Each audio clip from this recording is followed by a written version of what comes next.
the Nation Up Podcation Daily Podcast. I'm O'Shea. Make sure you guys hit that like and subscribe button. Hip hop superstar and state property leader Beanie Sigel gives his thoughts and reactions to the heated altercation him and Cameron had. Now, as we all know, during the beginning of the end of Rockefeller, Dipset was brought in.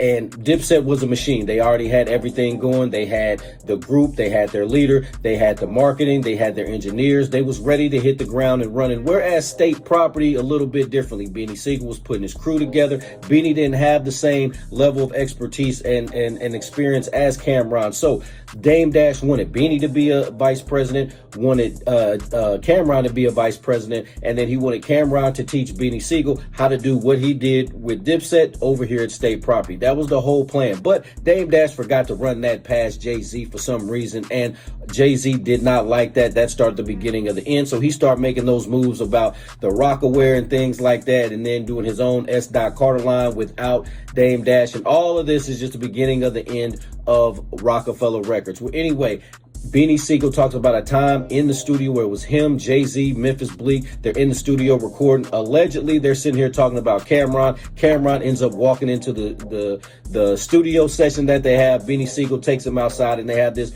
heated altercation, this heated conversation about how Cameron went on BET talking about Beanie Sigel didn't know the business and all of this stuff, and Beanie Sigel had problems with that. So there was this heated conversation that they had in the Rockefeller studio. Let's take a look at this clip from Beans as he explains. It was weird. It was weird. You know, phone calls was made. It's like, yo, what the fuck is that? Yeah, at that time, anybody that I believe, you know, if it was something, you know, I wasn't in control of none of that, so that wasn't even my place. But I'm like, damn. Like, I believe if anybody, this is me thinking, if anybody was to, you know, if it was something that, you know, was being passed down to somebody, I believe Bleak should have had that before anybody. I don't know, he said something about me or whatever.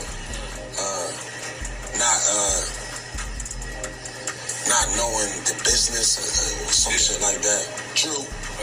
So, but what he said, it was like, I felt as though whatever he said, it ain't had to go, you know what I mean, to the public. So I'm trying to answer this because it was common, because I saw the Cam interview, and Cam was right, like it was him, and people was talking, they was talking.